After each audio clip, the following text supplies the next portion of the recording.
C'est donc un projet de table d'interprétation paysagère qui fait suite à la campagne de panneaux qui avait été installée et qui parlait de l'histoire des communes. Alors sur ce volet spécifique d'interprétation paysagère, on s'est associé à un certain nombre de gens qui avaient une connaissance forte dans ces domaines. Voilà, donc ces tables parlent effectivement aussi bien des reliefs aussi que de la faune et de la flore qu'on peut trouver à proximité des implantations. Elles ont été faites en se servant des sentiers qui étaient des sentiers de randonnée qui sont empruntés parce qu'elles offrent un paysage particulier sur le territoire. Nous sommes sur les terres de Raymond de Péreille, nous avons encore les ruines du château tout près d'ici là. Et cette idée d'implanter une table paysagère à cet endroit vient qu'un jour, notre architecte des bâtiments de France, qui était venu voir l'implantation des panneaux historiques, s'est arrêté à cet endroit et a remarqué la beauté de ce paysage. C'est vraiment l'idée de montrer bien évidemment les sommets, on est dans des tables d'orientation, mais aussi d'essayer de comprendre pourquoi les reliefs qu'on a devant nous sont là et comment ils ont été formés.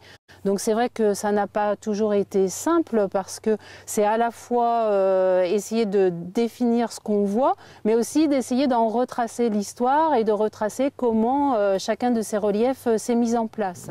Positionner Roumengouz sur une crête et avec un panorama tel que celui que nous avons sur les Pyrénées, il était intéressant d'avoir une table d'orientation et la municipalité de Roumengouz y avait pensé depuis longtemps. Ça a été possible grâce au pays des Pyrénées-Qatar qui ont financé cette table d'orientation. C'est une table d'interprétation exactement, un peu plus détaillée qu'une table d'orientation. Ces tables paysagères permettent également d'arrêter le promeneur et de lui faire admirer un paysage que bien souvent il n'a pas l'habitude de voir. Un paysage que la nature nous a offert. Un paysage qui est fragile, mystérieux et qu'il faut protéger, sauvegarder et protéger. C'est vrai que c'est très intéressant parce qu'au moins on voit le nom de toutes les montagnes environnantes et c'est très instructif. C'est le Trois Seigneurs là.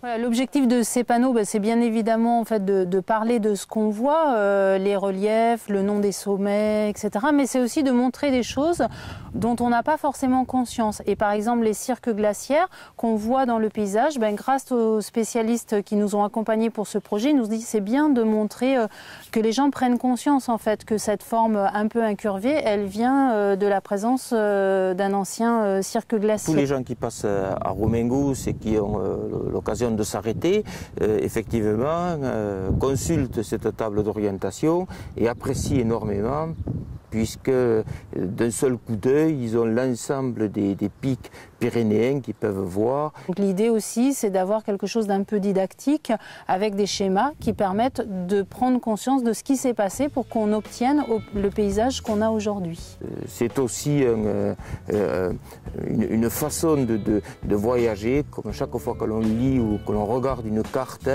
ça nous amène vers des voyages, vers des déplacements, en tous les cas intellectuels, quoi.